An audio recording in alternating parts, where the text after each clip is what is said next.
돈키호테는 림버스 컴퍼니 버스팀의 가장 강한 수감자입니다. 실장 이후 돈키호테는 어떻게 됐을까요?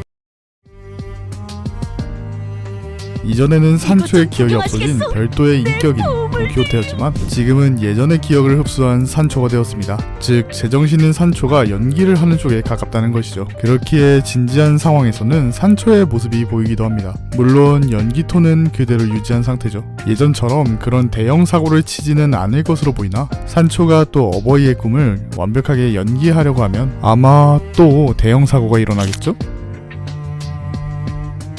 산초는 강인한 정신의 혈기입니다. 목마름조차 정신력으로 잘 버티며 7장에서까지 살아옴을 알 수 있죠. 끝까지 달려나가겠어!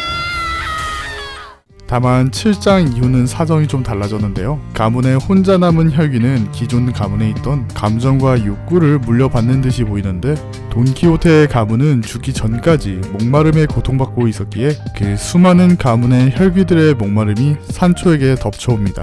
즉 아무리 강인한 산초라도 이 상태에서는 이성을 유지하지 못하기에 로신한테가 벗어진다면 7장 이상으로 적대적으로 변해버립니다. 진정시키려면 무력으로 제압해 신발을 신기는 거 말고는 답이 없는 것 같은데 길잡이가 없다면 그 강력한 돈키호테의 가문의 이권속을 제압하는 방법은 없죠. 게다가 최근 묘사를 보면 더 당황스러운데요. 6장에서는 수많은 와일드 헌트의 군세를 가볍게 썰어가다 여유롭게 에고 전환을 하며 적들을 삼켜버린 붉은 시선이 이번만큼은 급하게 에고를 켜버리고 게다가 3만까지 겹치면서 산초를 상대했습니다. 물론 LC 본부가 작살날 수 있어서 빠르게 베르길리우스가 대응한 걸 수도 있지만 이것은 베르길리우스가 기본 상태로는 산초를 빠르게 제압하는 것은 거진 불가능에 가까워 이렇게 행동한 것으로 보입니다. 아무래도 돈키호테의 가문이 특별하게 강하거나 2권속인 산초가 어중간한 1권속 혈기보다 강하다고 생각할 수 있겠습니다. 더불어 작중에 이 목마름 때문에 시한폭탄이 되어버렸는데요. 기존 7장 전에는 피를 섭취 안 하더라도 로신한테가 벗겨져 산초가 폭주하거나 이런 행위는 볼 수 없었겠지만 라만차랜드가 전멸하자 돈키호테의 상태에서도 약간의 피를 섭취해야 되는 것으로 보입니다. 오피셜로 언급된 시한폭탄이라고 하는 것을 보아 피를 섭취 못하면 아무리 로신한테라도 산초를 막을 수 없는 것으로 보입니다.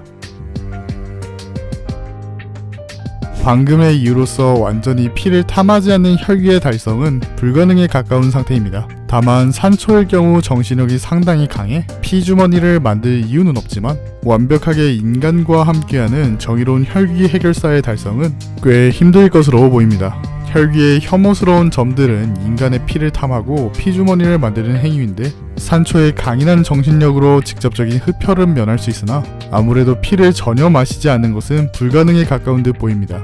다만 LCE에서는 현재 인공혈액을 공급하기에 인간의 피를 섭취 안 하고 있다고 볼 수 있지만 언젠가는 돈키호테도 LC와 독립할 것으로 보여서 먼 이야기지만 황금가지 혹은 어떤 계기로 가문의 욕망에서 탈출하는 그런 묘사가 나올 것으로 보입니다. 아니면 원작 돈키호테처럼 영원히 닿을 수 없는 꿈을 향해 달리는 불쌍한 존재로 마지막을 맺게 되겠죠. 오늘은 여기까지.